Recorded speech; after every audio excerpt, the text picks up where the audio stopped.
and some of the casualties that they brought there, at one time they brought in some casualties from Aachen, Germany. I don't know if you heard of that place.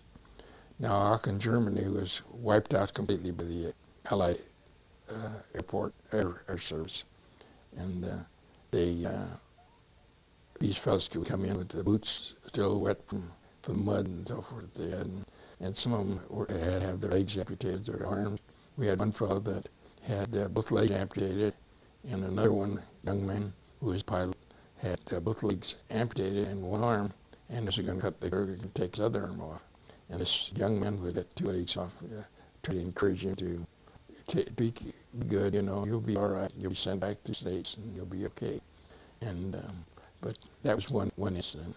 And then prior to leaving, when I was at Tidworth, I was able to go to Salisbury, England, and from there I could go to Stonehenge, and we had our training up there on the Salisbury Plain, they call it, and we had a very miserable encounter there. They would permit us to go out and do some calisthenics and so forth before breakfast, and it was wet and damp, cold air, and we had quite a few casualties with pneumonia that were sent into the hospital. In fact, we lost quite a few personnel from that.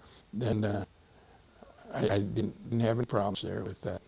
And how did you end up in combat unit? I just coming to right now. Okay. When I was in Malvern, they were needing some more personnel, as replacements. I kept pleading that I'd be a replacement. So they sent me to a replacement depot at Southampton, England, and I waited to go to the combat area, you might say.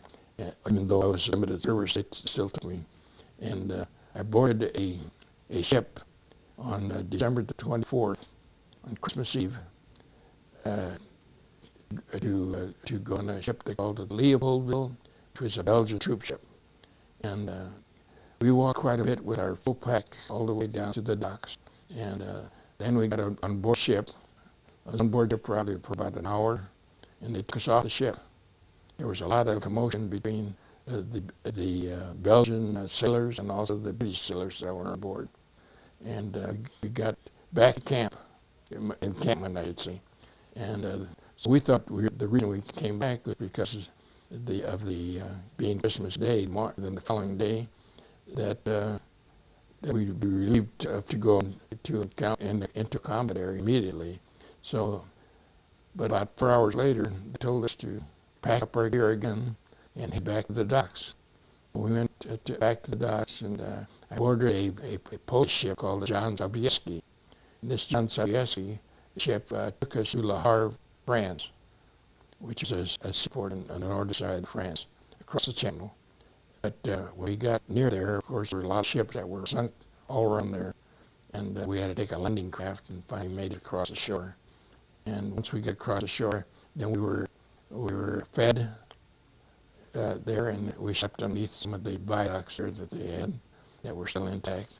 And we just kind of rested for a short while, and then all of a sudden they told us to get our gear together and we were going to leave.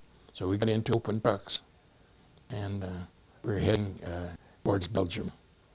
And we were informed that we were going to go into an area which was surrounded by Germans at Bastogne, Belgium. The trek that we took, there was very little leadership among the personnel that we had. We didn't know where in the heck we were going. We went to Nancy, France. We went to Verdun. We went to Metz, Panol, a few other places. And finally across the area there and got into the area of Belgium. And we were informed that we were going to an airborne out. And the Hunt First. And I didn't know what outfit it was at the time, but we were going to an airborne out, they told us. And that seemed kind of strange to me. I had no training whatsoever. But anyhow, I was a medical personnel, but we took it. But on the way going there, it was horrendous, actually. We had a lot of people had frozen feet. I had a touch of it myself. We had no winter equipment whatsoever, no earmuffs or nothing. Open truck, as I said, and it was cold. Your hands were frozen. You couldn't hardly do anything. Believe it or not, one of the things that helped us more than anything else, believe it, Now we had lifesavers. It sounds kind of fun, but it isn't. But it sure helped. We were able to get some from a little PX that came, it accompanied us. We had some auxiliary groups that were out there assisting the troops that was going. And we were all airborne, actually. We had other personnel. And we went through the Battle of the Bulge there. And we got to one spot where, I don't know if you heard the Normandy Massacre. We had a lot of medics that were killed by the Germans. And the reason for it, we had on our helmets, we had a white cross, red crosses, and it was just an easy target in a snow background. And the Germans would hit that target and kill them. And anyway, we finally get to Bastogne, and when we got there, the place was cleared, from most of the Germans, and McCulloch told them that's to the Germans. And once we got there, we stayed there for a short while, and they told us we were going to regroup. So by regrouping, we went all the way back to a place called Marmelin, France. And when we got to Marmelin, we were told that we had our selection, either become paratrooper or glideman. And I had an experience of when I was at the University of Iowa, we had a lot of Navy pre-flight, and they had a target area in there where the Navy personnel would literally jump onto stacks of what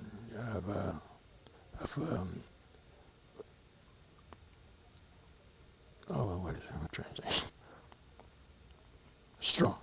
Mm-hmm. And on the campus there, you saw so many people that had broken arms and sang and crutch.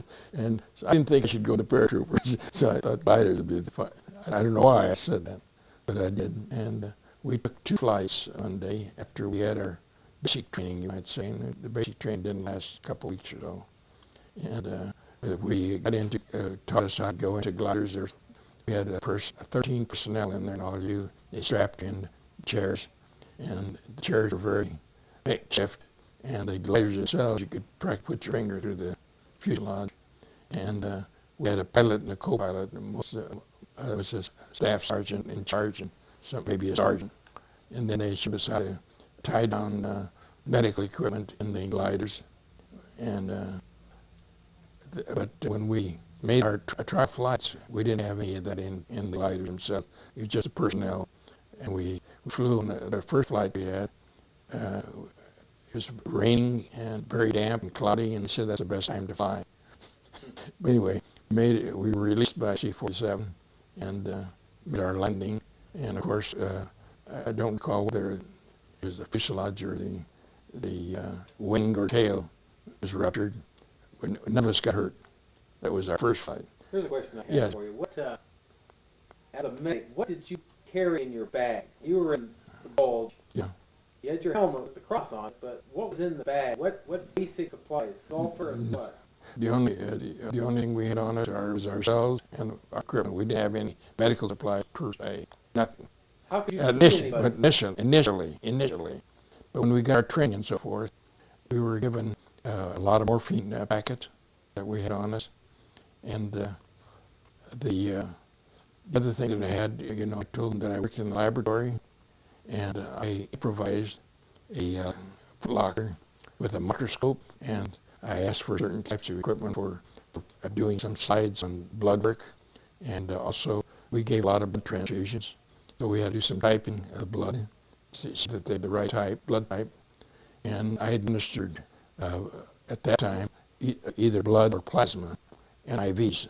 Once in a while we had glucose to give some of the patients. Then at that time, I was also given by one of the officers his officer kit. In fact, I still have part of mine still here. I carried with me all the way through Europe.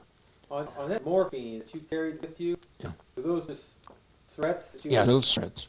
And some fellows that were traumatized by the seeing others being killed and so forth. We give them some to inject on them, and our pockets were just loaded with morphine. And it's kind of sad to see some of those people. After Bastogne, yes, we want to zero in on, you're one of the few guys that went to Berchtesgaden. Right. Tell us about Berchtesgaden. That's That's an important part of the story about when you went up to Eagles Nest. Well, what we initially did, we went to a place near Cologne, and at this particular spot, we were involved in taking care of a certain area with its motor pool, and I was told to take off my Red Cross band and start in on patrolling this one particular area. Myself and also a paratrooper that has a submachine gun. They gave me a folding stock carbine. I knew nothing about guns. Never carried a gun, never shot it. But anyway, then one day I found, while we were patrolling the area there, saw some young German youngsters piling up wood across this one creek. Then as they were piling it up, I thought it was getting pretty tall. And I warned this paratrooper, I said, there's something fishy going on here.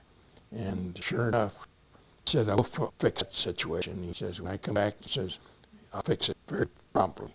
He came and he gave a burst of machine gun fire in the air. And all of a sudden we heard shutters and everything else slamming nearby.